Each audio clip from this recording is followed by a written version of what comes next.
Picture this: a tiny girl with a voice like a freight train blasting through a jazz club, born on September 14, 1983, in the not-so-glamorous suburbs of North London. Amy Jade Winehouse entered the world screaming, probably already belting out a soulful tune instead of a baby's cry. Her dad was a taxi driver who loved crooning Frank Sinatra, and her mom a pharmacist. Talk about a family that mixed melodies with medicine. Little Amy grew up in a Jewish household where music was the main course, and by age 10, she was forming her own girl group called Sweet and Sour, because why not add a dash of attitude to everything? But oh, the ups and downs started early. Amy was a wild child, expelled from theatre school for piercing her nose and generally being too much of a rebel for the spotlight they tried to dim. She picked up a guitar at 13, wrote her first songs about heartbreak, even though her biggest drama was probably a bad haircut. And by 16, her demo tape landed in the hands of a manager thanks to a sneaky classmate. Intriguing, right? Here was this teen with a voice that echoed the greats like Billie Holiday and Sarah Vaughan, but she looked like a punk rock pixie with tattoos and that iconic beehive hairdo that could probably hide secrets, or at least a spare eyeliner. Her road to success was like a bumpy London bus ride. In 2003, at just 19, she dropped her debut album Frank, a cheeky nod to Sinatra, packed with raw, honest lyrics about love gone wrong and men who couldn't handle her fire. Critics loved it. It went triple platinum in the UK, earned her a Mercury Prize nomination, and even snagged an Ivor Novello Award for songwriting. But Amy, she called it rubbish in interviews, always her own harshest critic. Funny thing, she once said she only made it to please her dad, but deep down, that album was her spilling her soul, jazz-infused confessions that made you laugh, cry, and nod along like, "Girl, I've been there." Then came the downs. Oh boy, the downs. Amy's life turned into a tabloid circus. She battled bulimia from her teens, and as fame hit, so did the addictions.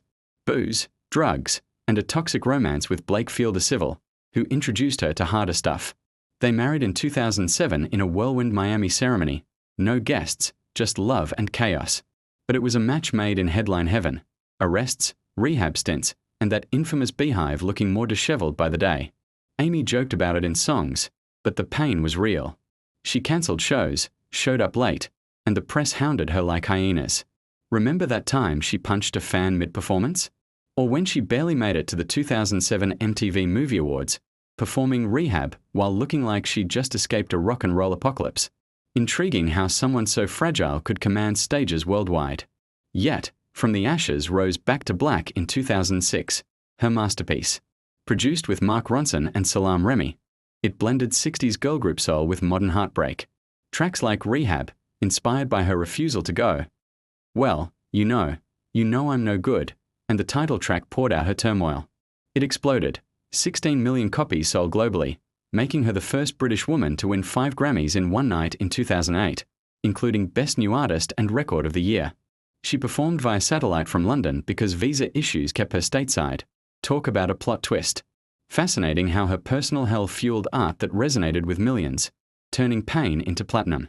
The ups were euphoric, duets with legends like Tony Bennett, who called her a true jazz singer, and collaborations that bridged generations.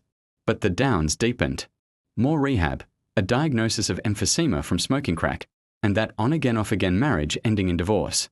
Amy tried comebacks, a 2011 tour that bombed when she forgot lyrics and stumbled on stage, breaking hearts everywhere. Tragically, on July 23, 2011, at just 27, she succumbed to alcohol poisoning in her Camden home. The 27 Club claimed another genius, alongside Hendrix and Joplin. But let's pay respect to her achievements. Amy Winehouse didn't just sing, she redefined soul for a new era. Her raw honesty paved the way for artists like Adele and Lana Del Rey. She sold over 30 million records, won Brit Awards, and her music still tops charts. Through the beehive and the battles, Amy taught us that vulnerability is strength, and her voice, that smoky, powerhouse wail, echoes eternally. She was a comet, burning bright and brief, but oh, what a light she left behind.